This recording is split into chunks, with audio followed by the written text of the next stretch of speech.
প্রতিষ্ঠান বা স্থাপনাটি রয়েছে, যেটিকে আয়নাঘর নামে বলা হয়, সেই আয়নাঘরের বিভিন্ন সময়ে প্রায় ২৬ জন ভিকটিমকে গুম করে রাখা হয়েছিল, গুম করে তাদের উপর শারীরিক মানসিক নির্যাতন করা হয়েছিল।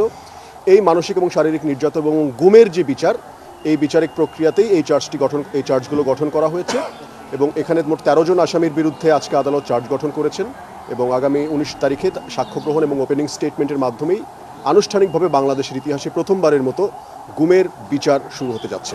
আমরা প্রসিকিউশনের পক্ষ থেকে প্রায় ৪০+ সাক্ষীর নাম জমা দিয়েছি, তবে সবাইকে ডাকা হবে কিনা এটা আমাদের ডিসিশনের ভিত্তিতে আমরা সিদ্ধান্ত নেব। মামলার সাথে আসলে অনেক ধরনের বিষয় জড়িত আছে, তো সার্বিক বিবেচনায় ট্রাইব্যুনাল তাদেরকে ৪ সপ্তাহের সময় দিয়েছেন এবং এর ভিত্তিতেই ডেটটা গঠিত হয়েছে। গুম হচ্ছে একটা কন্টিনিউইং অফেন্স, এটা আন্তর্জাতিক অপরাধ আইনের একটা খুব গুরুত্বপূর্ণ বিষয়। কন্টিনিউইং অফেন্সের শুরু হয় যখন একজন ব্যক্তি তাকে তুলে নেওয়া হয় আইনের আশ্রয় থেকে এবং পরবর্তীতে যখন তিনি আবার পুনরায় জনসমক্ষে ফিরে আসেন ততদিন পর্যন্ত গুম কন্টিনিউ করে। এমনকি যেই ব্যক্তিরা এখন পর্যন্ত আইনের আশ্রয় ফিরে আসেননি, অর্থাৎ আমাদের এখনও অনেক মানুষ নিখোঁজ রয়েছেন, তাদের গুম কিন্তু এখনও কন্টিনিউ করছে। সুতরাং এটিও আমাদের মাথায় রাখতে হবে।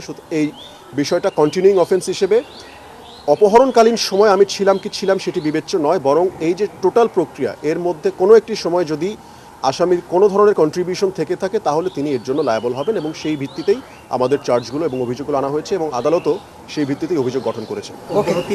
আবেদনটা খারিজ করলো কোন যুক্তিতে? জি, আদালত অব্যাহতির যে আবেদনগুলো ডিসচার্জ পিটিশনগুলো ছিল এগুলো সবগুলো খারিজ করে দিয়েছেন এই গ্রাউন্ডে যে সমস্ত আর্গুমেন্ট আনা হয়েছে আসামি পক্ষের আইনজীবীদের মাধ্যমে এর সবগুলোই আসলে ট্রায়ালে বিবেচ্য বিষয়, অর্থাৎ সাক্ষী প্রমাণের মাধ্যমে তাদের এই বিষয়গুলো নিষ্পত্তি করতে হবে। সুতরাং চার্জ ফ্রেমিং স্টেজে এই বিষয়গুলো বিবেচনা করার কোনো সুযোগ নেই, বিধায় হচ্ছে এই আবেদনগুলোকে রিজেক্ট করে দেওয়া হয়েছে। চার্জ গঠন করা হয়েছে আসামিদের বিরুদ্ধে এবং চার্জ গঠনের আদেশের প্রেক্ষিতে এই মামলার আনুষ্ঠানিক বিচার প্রক্রিয়া শুরু হয়ে গেল। আগামী ১৯ জানুয়ারি প্রথম সাক্ষ্য গ্রহণের মাধ্যমে এই মামলার বিচার প্রক্রিয়া শুরু হতে যাচ্ছে। এটি ছিল আমাদের আজকের চার্জ গঠনের মূল বিষয়। ১৯ জানুয়ারি সূচনা বক্তব্য হবে, কিন্তু সাক্ষ্য গ্রহণের মাধ্যমে তখন একই সাথে মামলা শুরু হবে।